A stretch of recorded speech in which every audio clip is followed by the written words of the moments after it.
Stella van Rijn, rector magnificus van de University of Curaçao. Welkom. De university heeft deze week een AI masterclass. Nou, dat is een woord, AI, wat we heel veel horen en heel veel mensen gebruiken het wel, maar weten niet precies wat het is wellicht. Waarom is het belangrijk dat de universiteit daar aandacht aan besteedt? We hebben als universiteit samen met UNESCO een readiness assessment gedaan naar AI readiness op Curaçao. En daar is uitgekomen dat we heel veel moeten doen op Curaçao aan uitleg, voorlichting, mensen leren, trainen, bijbrengen wat het is en wat het brengt. En wat wij wilden doen is dat niet alleen voor mensen die werken, die professioneel bezig zijn met AI, maar ook dat we, daarom heet het AI for good, using AI for good, maar dat we ook iedereen die op een maatschappelijke manier ergens mee bezig is, kan leren en kijken hoe kan ik AI inzetten voor wat ik goed wil doen. En dat is eigenlijk een follow-up op zeg maar, de onderstroom die we tijdens de Green Week met professor Jan Rotmans in maart bij elkaar hebben gebracht. Om te zorgen dat we van elkaar een beetje weten wie is er nou waar mee bezig om Curaçao een mooier, beter, gezonder, milieuvriendelijker en duurzaam eiland te maken. Maar daarbij is een universiteit natuurlijk belangrijk, omdat mensen die op hun eigen terrein met verschillende zaken bezig zijn, op die manier samengebracht kunnen worden. En wellicht kunnen er ook verbindingen worden gemaakt waar mensen helemaal niet aan denken. Precies dat. De universiteit zie ik als een veilige haven, zonder eigen belang. Wij kunnen verbinden en we kunnen een katalysatorfunctie hebben om dat soort partijen samen te brengen. En ook om in de gemeenschappelijkheid te laten zien wat er allemaal gebeurt. Dat kun je niet van de individuele mensen en de individuele kleine organisaties verwachten. Dat kan een universiteit bijvoorbeeld wel doen. Ja. We noemen dat community engagement voor duurzaamheid. We willen echt proberen om mensen met elkaar in contact te brengen, maar ook dat het zichtbaar is voor de buitenwereld wat er allemaal gebeurt en wat elkaar kan versterken. En waarom is dat van belang bij AI? Omdat je met AI tools tot je beschikking hebt waarvan je niet dacht dat je ze zou hebben. En het kan zoveel tijd en moeite besparen als je AI kunt gebruiken voor de tijdrovende dingen, data-analyses, onderzoek, etc. En je kunt er ook van elkaar meer leren en je kunt met elkaar samen misschien ook bepaalde AI-oplossingen laten werken. Ja.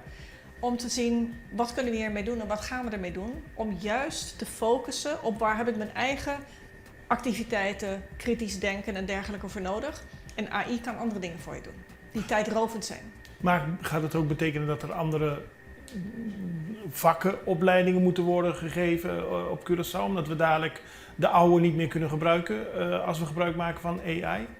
Nou ja, ik heb 25 jaar geleden aan de universiteit een studie MBA IT gedaan. En sindsdien heb ik een half IT-brein. En dat betekent dat ik permanent kijk naar wat voor gevolgen hebben die IT-ontwikkelingen zoals AI en nu ook AGI, Artificial Generative Intelligence, wat een stapje opwaarts is van AI. Die kan in de context verbanden zien en dingen bedenken en met elkaar in verband brengen wat AI nog niet kan. Maar AGI wel. En ChatGPT 5 kan daar een voorbeeld van worden. Waardoor eigenlijk iedereen die met heel veel data werkt daar effect van gaat voelen. Want dat werk gaat voor een groot gedeelte overbodig worden. En dat betekent dat een sectoren op Curaçao die met heel veel data werken, maar ook banken, finbedrijven, fintech, heel veel consultants, die nu heel veel uitzoekwerk moeten doen, je hele administratiesector.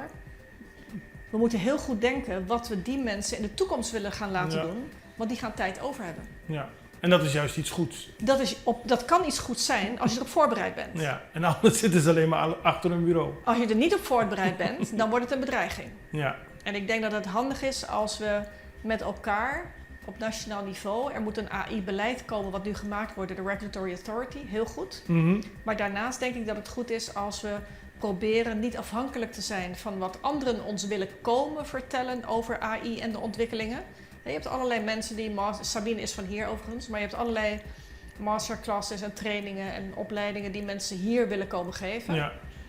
Maar ik wil proberen of we de handen op elkaar kunnen krijgen om als overheid, UOC en bedrijfsleven samen te gaan kijken in Silicon Valley.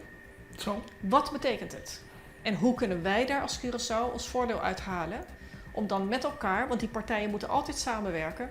Privésector heeft de werkgelegenheid. Overheid is mede verantwoordelijk voor economische ontwikkeling. universiteit moet mensen opleiden. Dat wij voor al die uren die straks vrijgespeeld worden aan kennis en kunde, hoe we die willen gaan inzetten om AI voor ons eiland heel goed te gaan gebruiken. En dat gebruiken om een eerste stap te zetten en niet af te wachten wat er internationaal allemaal gaat gebeuren. Ja, niet reactief, maar proactief. En is er veel interesse voor? Nou, dat gaan we peilen. Ja. We gaan kijken welke mensen daarin geïnteresseerd zijn op strategisch niveau. De kennis zelf te gaan halen en voor ons eigen goed te gebruiken.